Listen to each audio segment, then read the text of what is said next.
بسم اللہ الرحمن الرحیم۔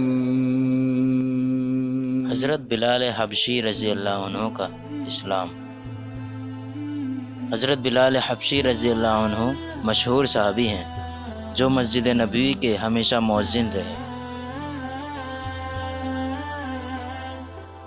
شروع میں ایک کافر کے غلام تھے، اسلام لے آئے جس کی وجہ سے طرح طرح کی تکلیفیں دیے جاتے تھے۔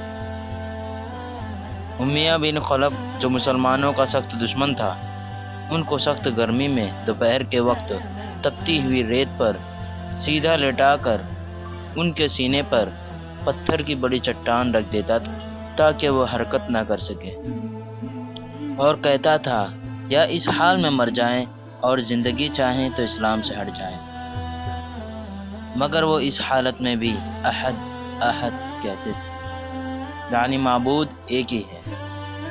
رات کو زنجیروں میں باندھ کر کوڑے لگائے جاتے اور اگلے دن ان زخموں کو گرم زمین پر ڈال کر اور زیادہ زخمی کیا جاتا تھا تاکہ بے قرار ہو کر اسلام سے پھر جاوے یا تڑپ تڑپ کر مر جائے۔ عذاب دینے والے اکتا جاتے، کبھی ابو جہل کا نمبر آتا تو کبھی امیہ بن خلف کا، کبھی اوروں کا۔ ہر شخص اس کی کوشش کرتا کہ تکلیف دینے میں زور ختم کر دے۔ حضرت ابو بکر صدیق رضی اللہ عنہ نے اس حالت میں دیکھا تو ان کو خرید کر آزاد فرما دیا۔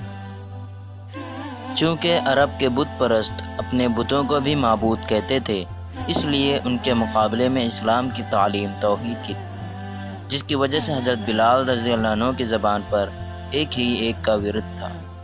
یہ تعلق اور عشق کی بات ہے۔ ہم جھوٹی محبتوں میں دیکھتے ہیں کہ جس سے محبت ہو جاتی ہے اس کا نام لینے میں لطف آتا ہے، بے فائدہ اس کو رٹا جاتا ہے، تو اللہ کی محبت کا کیا کہنا، جو دین اور دنیا میں دونوں جگہ کام آنے والی۔ یہی وجہ ہے کہ حضرت بلال رضی اللہ عنہ کو ہر طرح سے ستایا جاتا تھا، سخت سے سخت تکلیفیں پہنچائی جاتی تھی، مکہ کے لڑکوں کے حوالے کر دیا جاتا تھا کہ وہ ان کو گلی کوچوں میں چکر دیتے پھریں، اور یہ تھے کہ ایک ہی ایک ہے کی رٹ لگاتے تھے۔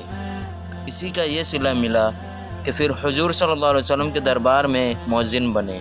سفر حجر میں ہمیشہ اذان کی خدمت ان کے سپرد ہوتی۔ حضور صلی اللہ علیہ وسلم کے وصال کے بعد مدینہ طیبہ میں رہنا اور حضور صلی اللہ علیہ وسلم کی جگہ کو خالی دیکھنا مشکل ہو گیا، اس لیے ارادہ کیا کہ اپنی زندگی کے جتنے دن ہیں جہاد میں گزار دوں، اس لیے جہاد میں شرکت کی نیت سے چل دیے۔ ایک عرصے تک مدینہ منورہ لوٹ کر نہیں آئے۔ ایک مرتبہ حضور صلی اللہ علیہ وسلم کی خواب میں زیارت کی۔ حضور صلی اللہ علیہ وسلم نے فرمایا، بلال یہ کیا ظلم ہے، ہمارے پاس کبھی نہیں آتے؟ تو آنکھ کھلنے پر مدینہ طیبہ حاضر ہوئے۔ حضرت حسن حسین رضی اللہ عنہما نے اذان کی فرمائش کی۔ لاڈلوں کی درخواست ایسی نہیں تھی کہ انکار کی گنجائش ہوتی۔ اذان کہنا شروع کی اور مدینہ میں حضور صلی اللہ علیہ وسلم کے زمانے کی اذان کانوں میں پڑھ کر کوہرام مچ گیا۔ عورتیں تک روتی ہوئی گھر سے نکل پڑیں۔